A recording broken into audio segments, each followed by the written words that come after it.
Since the Eisenhower administration, the US government has been committing genocide on the entire bird population and replacing these birds with sophisticated robot replicas.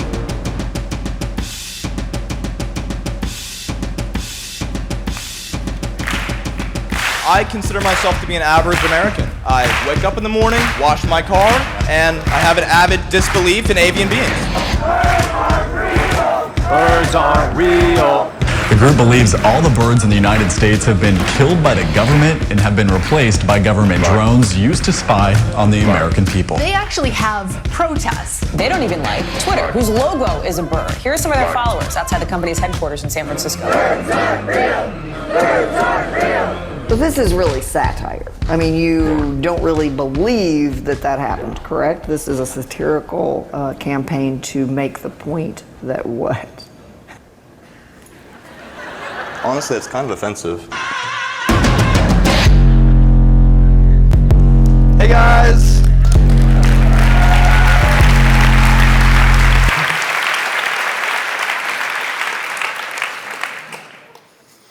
Please, close your eyes. Are your eyes closed? Mm-hmm. Imagine with me, you're sitting in a park, a beautiful park. The leaves are falling from the trees like a symphony. The grass has never looked so green. The wind is kissing your face. You look up and notice in a tree a bluebird staring right at you.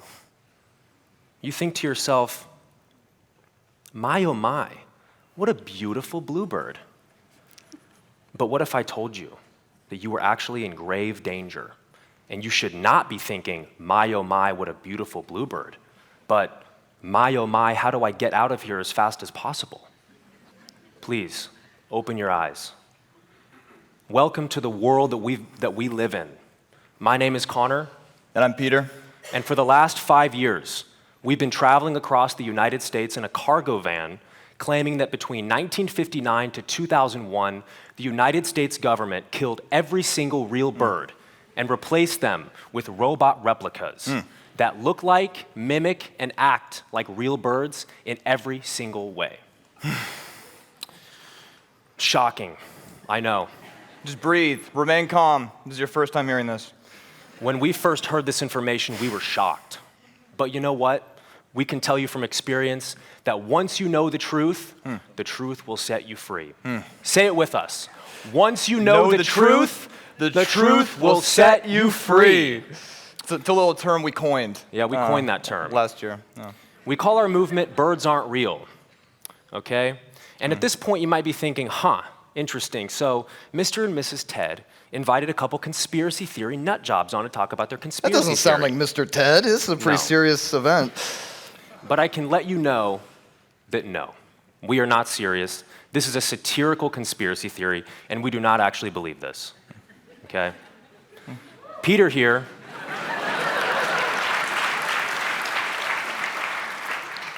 My best friend Peter is going to tell you how it started. Hey guys, I'm Peter. Hey.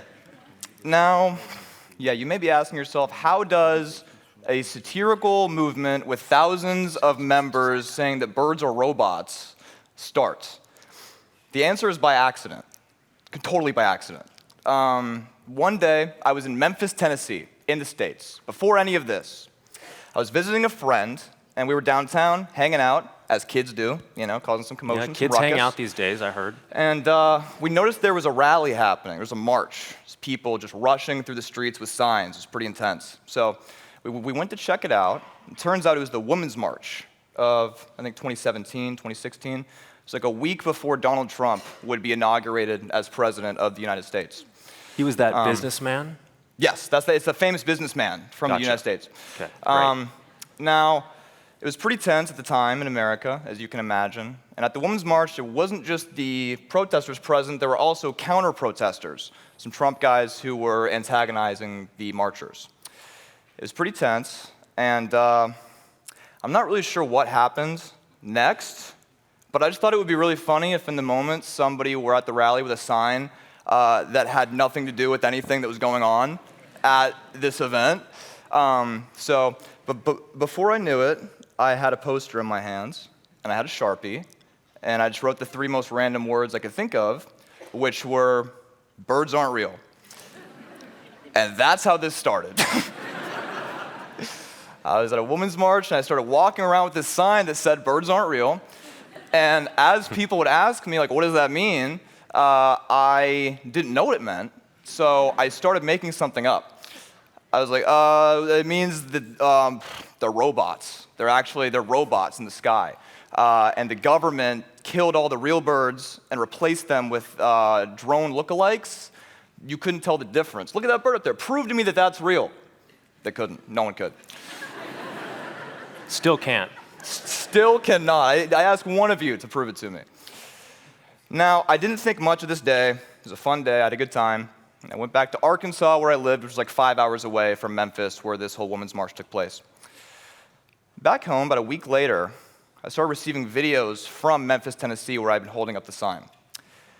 Somebody had been taking a video of me that day when I was marching around, and that video ended up going viral in Memphis. It's blowing up on Memphis, Twitter, Facebook, Instagram. People love this birds aren't real thing. Then I started getting more videos. There were high school cafeterias chanting, birds aren't real. There's graffiti on walls, birds aren't real, all over Memphis. Stickers, flyers going up. People are making their own t-shirts. I'm looking at this from my phone in Arkansas, like, wow, you know? So I was pretty fascinated by this. And I thought, okay, this is an idea that started that day randomly, and now it's this. There's football auditoriums chanting birds aren't real. And I felt like if I didn't lean into the energy and at least poke around and see what more I could do there, I would always look back and wonder what would have happened if I did. So, to the dismay of my parents, I ended up dropping out of college. This is a very important day for me. I dropped out of college, I put all my stuff in my minivan, and I moved to Memphis to go start a movement. It seemed like this fake movement that I've been talking about that day was sort of turning into a real fake movement. So I figured I would go press in more. I got there, though, and I figured out I didn't know how to make a real fake movement. I knew how to stand with a sign and say birds aren't real, so I did. I went and I made videos. I stood on street corners in Memphis saying birds aren't real. People recognized me, and there was a good, local energy around it. But I wanted to take it to the next level.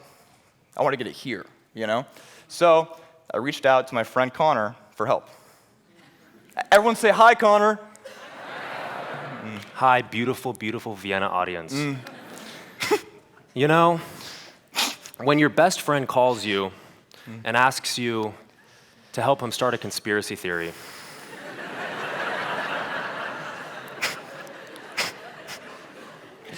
a normal person might think, well, looks like I got a nut job as a friend. But thankfully, Peter's not a nut job and I'm not a normal person. So I said, let's do it. There we go. There we go. Huh? All right? And we got to work. I knew, what do real conspiracy theories have? Because we had to build this up from the ground. We had to build this from the ground up, reverse engineer it. Real conspiracy theories have leaked documents, so we made our own. We said that there were CIA blueprints. Well, anyone can make a blueprint in Adobe Illustrator. We said that real conspiracy theories have leaked emails. Well, we have our own leaked emails. They're called Poultrygate. Okay, it's a very, very scary, top secret email Terrifying. leak, full of A-list celebrities and US politicians implicating them in the bird surveillance crisis. Real conspiracy theories also have leaked footage. Well, we made our own. We bought an old camera off of eBay that films directly onto VHS tapes, if you remember what that is. And we got an old movie set from the 1980s that we built ourselves in, I don't even know where it was, someone's house. Yeah. And I played the role of Clark Griffin, the original movement founder. We said that this movement had been around for 50 years. We didn't want people to think that we were the creators of it. So we made this video, we released it. People actually thought that it was from the 1980s, and we rolled with it. Boom, our movement's 50 years old. Exactly.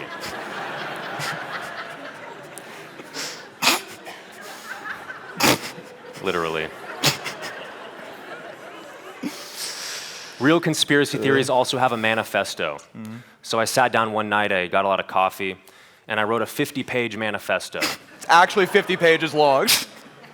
And in that manifesto, I wrote that every president supported this awful thing called bird.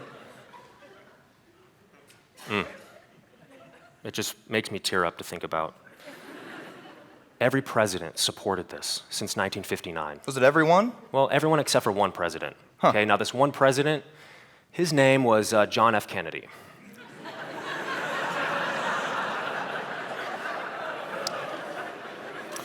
I don't know if we have any history buffs in the audience tonight, okay? But I think we know what happened to our poor Hyannisport resident. Poor Johnny. Real conspiracy theories also have whistleblowers. We have our own. His name is Eugene Price. He's a CIA agent that was on camera confirming everything that we said. In reality, he's just an old, really nice old guy from Dallas that we hired and gave him a script. Shout out James Lewis in Shout Dallas. out to James Lewis. If anybody needs an 80-year-old actor to play an ex-CIA agent in Dallas, James Lewis is your man. He's amazing. Yeah. And we still have his makeup bag, so we need to figure out how to get that back to him. We tried mailing it to him. We actually do still have that. We need to get James, that back if you to see him. this, please, we have your makeup bag. Yep. But what about these birds? What were their characteristics? Well, okay, so they look at us with their eyes. They have cameras in their eyes, but what else? Well, we said that they charged on power lines. Peter, have you ever touched a power line? Why would I touch it? No, it would send voltage riddling through my little body. Exactly. It would be insane. We said that birds were able to sit on power lines because their feet had charging ports that received energy through the wire. What else do these birds possess? I mean, there's a lot of very disturbing facts. I don't really know why you guys are laughing. I don't know if any of you have had bird poop on your cars recently. Did you know bird poop falls on cars 96% of the time, rather than on the ground? It's an actual stat. The new stat's 95%. No way. Yeah. Okay, 95%. Yeah. We only speak facts here when we only talk about things we can prove in a court of law, if necessary. Bird poop's actually a form of liquid tracking apparatus. It's meant to track your car as you move around. We said that different bird types had different functions. You know, a lot of them are surveillance drones, but I mean, the government would be wasting a lot of time if they made all of them do the same thing. Right. So I think we said that vultures were public sanitation, keeping the highways free of roadkill. We said that we made some good points about pigeons, I think. Show of hands, who here has seen a pigeon? Okay, great. Perfect. I'm sorry. Now answer me this. Who here has seen a baby pigeon? Okay. We have one liar in the audience. I don't know. These things are popped out of the factory as adults.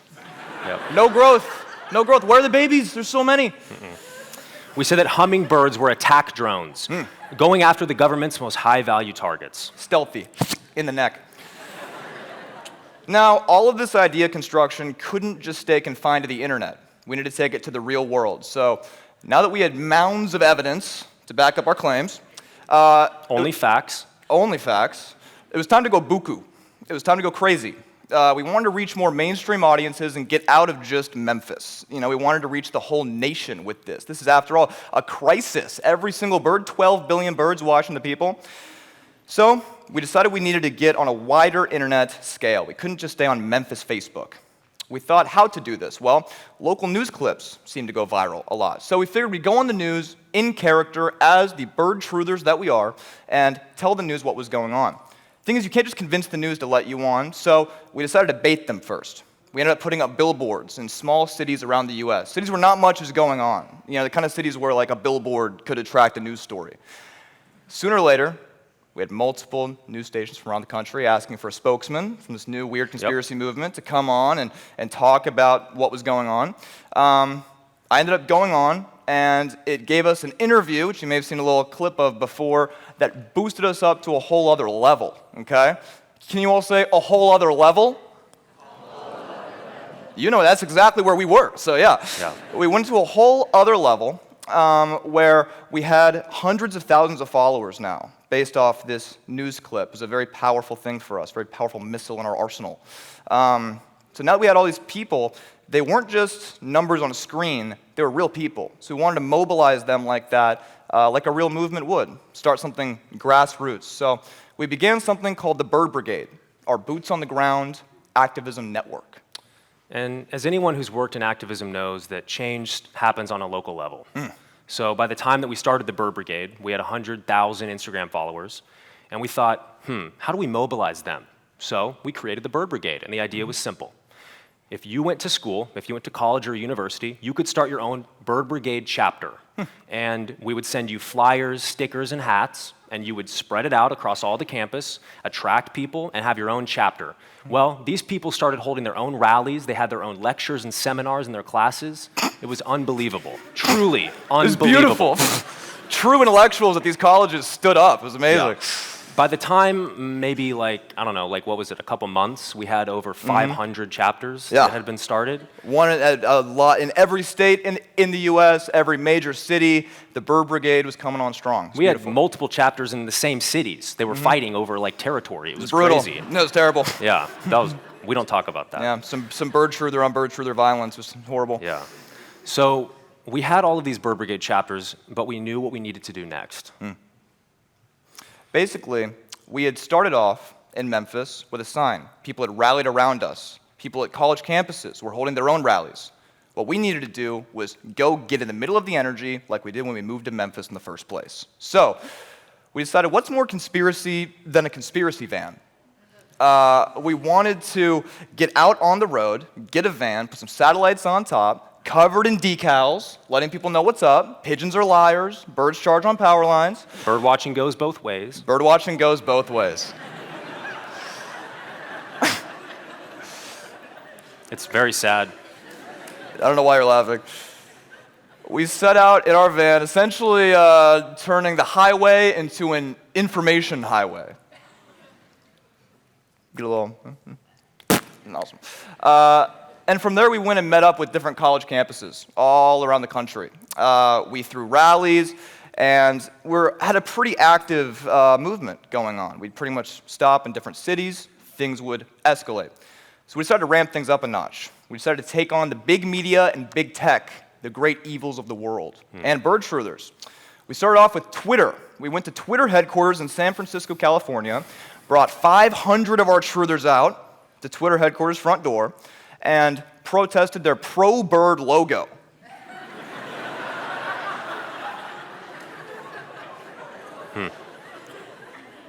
It's propagandist and disgusting. We then went to CNN headquarters, where we protested the pro-bird media, who's refusing to cover the real matters facing our nation today. Now, these rallies and protests elevated our movement to the next level. We were going viral every other week. We'd accumulated over, I think, like 1 million followers at that point on social medias.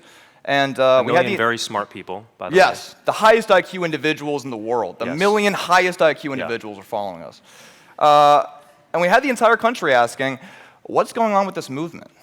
Is this a real conspiracy theory? Is this a satire? They weren't just talking, but they were questioning. Then we basically broke through, in a way, and the world began living in our story. I remember, I think it was October of 2021, and we woke up, and we're from Arkansas in the United States. Whoopig? Whoopig suey. And yeah, nobody knows what that means. And a news morning show in Arkansas had released a story that said, birds aren't real, a 50-year-old movement experiences a sudden growth and resurgence. Wow. That's crazy. And in the news story, they talked about our history. They talked about our facts. They said bird watching goes both ways. Everything that we said and everything that we had built was now public on this morning news show. Well, okay, we went to bed. That's great. We woke up the next morning, and that news story had syndicated across the entire country. And millions of people now knew about birds aren't real. And everything that we'd created was now fact to this entire country. It was fact. In every news station in the country, people were being told that there had been a movement that had been around since the 70s. They knew this because there were tapes, of course. There were documents, there were emails. Eugene Price, R.I.P. There was a lot going on, and at that point, we had convinced the entire country that this was real. We had hundreds of people coming out to join us at rallies.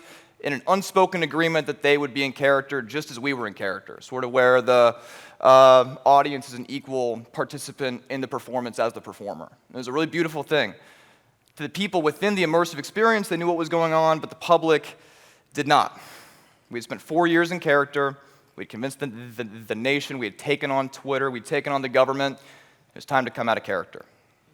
So in late 2021, we ended up coming out of character, letting people know that this was satirical. We made this up, and it ended up being covered on the front page of the New York Times and The Guardian. People were pretty shocked. Now that we're on the other side, out of character, we've asked ourselves, what are the findings from this project? Since this started, it's been more of a snowball than something we've controlled. Frosty the Snowball? No, it's a snowman. For us, it's Oh. For us, it's a snowman. That's a little wisecrack. Yeah, we had to ask ourselves, why do so many people identify with this idea? You know? Why did a city, make a movement its own after a, good-looking guy like this just held up a sign? Why do 500 people show up outside of CNN to protest the pro-bird media? Why do 1,000 people show up in Washington Square Park in New York City, demanding that the mayor shut down the pigeons?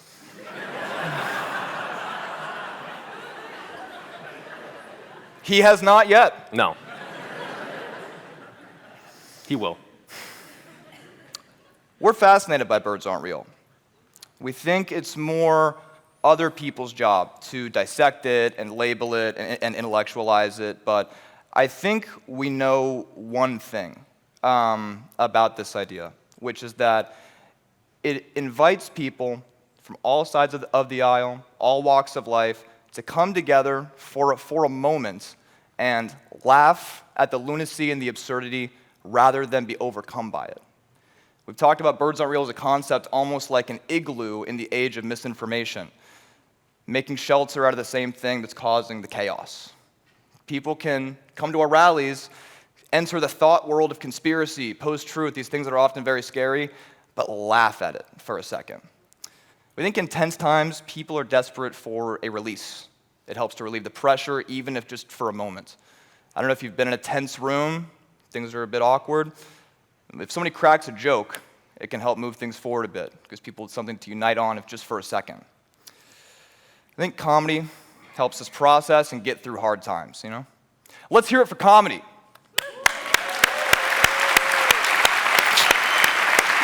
Oh, man. Wow. Wow.